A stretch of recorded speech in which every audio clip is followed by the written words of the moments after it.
brief, just because I don't think people know. What is it you do, and how did you get into it? Yeah, so Gudrun Lauret, I'm a copywriter. Have been a published writer for 20 years.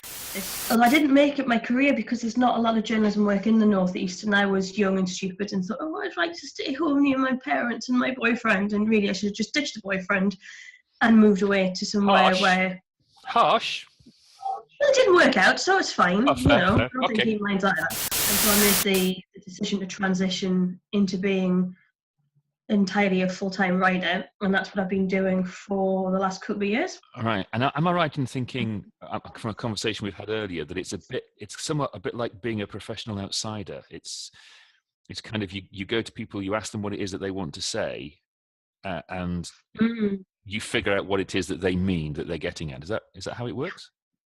Yeah, I think that's fair, because I think it's, often with getting to know people, it's what's on the surface is not necessarily who they are. First impressions, we'd like to think, we can tell what somebody's like straight away, but in actual fact you can't. And really what somebody says about their business, I think it's again about features and benefits. You say, I'm an accountant. Well, so what? So what does that mean for your clients? And what that means for their clients, that's their real message, and that's what they need to communicate.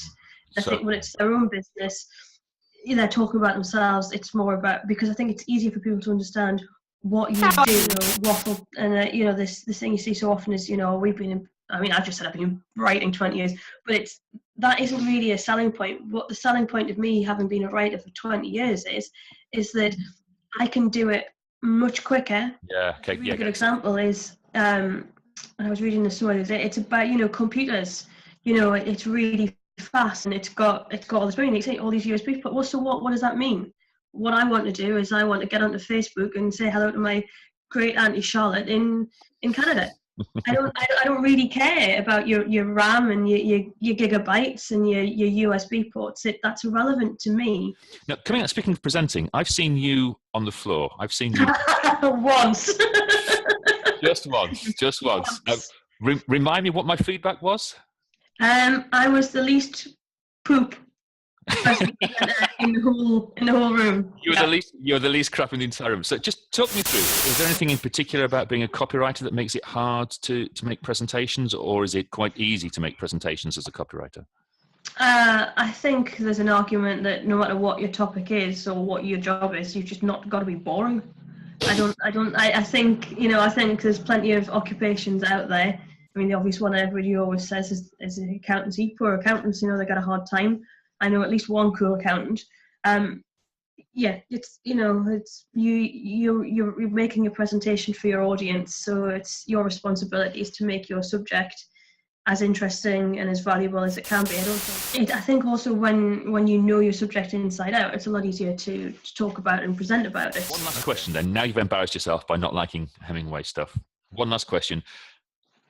Where do people find you, and where can they see examples of your work if they want to get in touch? The easiest thing is my website, which is just gudrunlauret.com. Yeah, you're going to have to spell that letter by letter by letter. Yes, it's GUDRUNLAURET, all one word, all lowercase, .com. And just stop you there for a second. Look, just give us that name again, because that's just not your standard name, is it? Where do those names come from? Gudrun Lauret. So Gudrun is it's an old Anglo-Saxon name. It's a very old-fashioned Scandinavian name. It's got to mean something. It does. It comes from the Anglo-Saxon alphabet, the runes, and Gud is the Scandinavian word for God. So it essentially means the hidden room. So it's the secret symbol for God.